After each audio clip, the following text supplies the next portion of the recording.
কারণ আলুটা যেহেতু ভাজিনি, ওই জন্য চিকেনের আগে আমি আলুটা দিলাম। এরপরে আমি চিকেনটা দিয়ে ভালো করে মাখিয়ে রেখে মানে কষাবো। আর আজকে একটু তাড়াহুড়োও করছিলাম, কারণ আমার বর কাজে যাবে। তারপরে হচ্ছে কি আমাপুচি লাগবে, আমাপুচি লাগার আগে আমাকে যেই করে হোক স্নান করে মাথাটা ঘষতেই হবে। এই কারণে ওটা তাড়াহুড়ো করছিলাম। রান্না অর্ধেক হতে না হতে আমি স্নান করে নিয়েছি। কি করব বলো, আর আমাপুচি লেগে গেলে আর তো মাথা ঘষা যাবে না, মাথায় এত ভর্তি তেল, মানে এই কদিন থাকাটা অসম্ভব হয়ে যেত। সোনাকেও স্নান করিয়ে দিয়েছি, আমি নিজেও স্নান করে নিয়েছি মাথা ফাথা ঘষে। এবার ঠাকুর পুজো দিয়ে লাস্টের সেটা করবো, কারণ আমি ঠাকুর না দেওয়া অবধি তো আমি আর সব ধরতে পারবো না মাছ মাংস। ওই জন্য গ্যাসটাকে নিভিয়ে রেখে এসেছি। এই যে সোনাও রেডি। আর বাইরে না আজকে বেশ ওয়েদারটা ভালো, জানো তো, বৃষ্টি পড়ছে তো, বেশ ঠান্ডা ঠান্ডা ওয়েদারটাই আমার খুব ভালো লাগে। আর আমার ঘরে যা গরম না, টেকার মতন না, এই জন্য বৃষ্টিটা হলে না আমার খুব ভালোই লাগে, ভালোই হয়।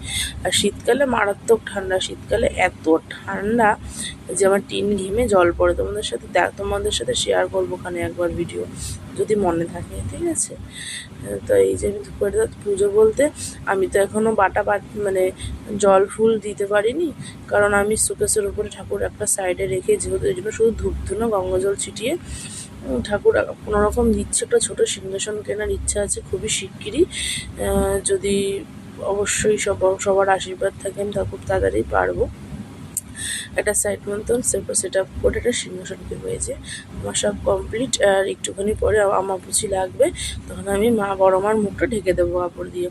আর বড় মার মুখটা কাপড় দিয়ে ঢাকার পরে আমার মেয়ের অনেক কোশ্চেন, মা ঠাকুরকে ঘুম পাড়িয়ে দিলে নাকি, ঠাকুর এখন এমন ঠাকুরের মুখটা থেকে দিলে কেন, এইসব আর কি। তাই জমকা বলছি কি আমাকে একটু দেখাও, তাই দেখাচ্ছে। ওর হাতে নেল পলিশ পড়েছে, এটা ওর মাসি পরিয়ে দিয়েছিল, উঠে গেছে হাত থেকে, সেটাই বলছে, হাত থেকে উঠে গেছে। তারপরে একবারে খাওয়া দাওয়া করে শুয়ে পড়েছি। ঘুমাচ্ছিল না প্রথমে, এবারে হঠাৎ কখন ঘুমিয়ে পড়েছে না, আমি নিজেও টের পাইনি, জানো তো।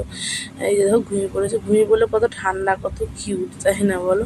কত উঠছেই না, দুপুরবেলা না ওকে একটুখানি ঘুম পাড়িয়ে একটুখানি থাপড়ালেই না ঘুমিয়ে পড়ে, মানে সময় লাগে না। কিন্তু রাত্রেবেলা ঘুম পাড়াতে অনেক সময় লাগে, জানি না কেন। তো ওনার সাথেও এটা হয় নাকি কমেন্টে জানিও। আর কদিন ধরে কি হয়েছে, ম্যাগি খেতে চায় না, খালি বলে চাউমিন খাবো চাউমিন খাবো। তো ম্যাগিটাকেই আজকে চাউমিনের মতন করে দিয়েছিলাম। আর আমার জন্য চা করছি, কারণ আমার মাথাটা প্রচণ্ড যন্ত্রণা করছিল এই কারণে। আমাদের ডিনার কমপ্লিট, বলো।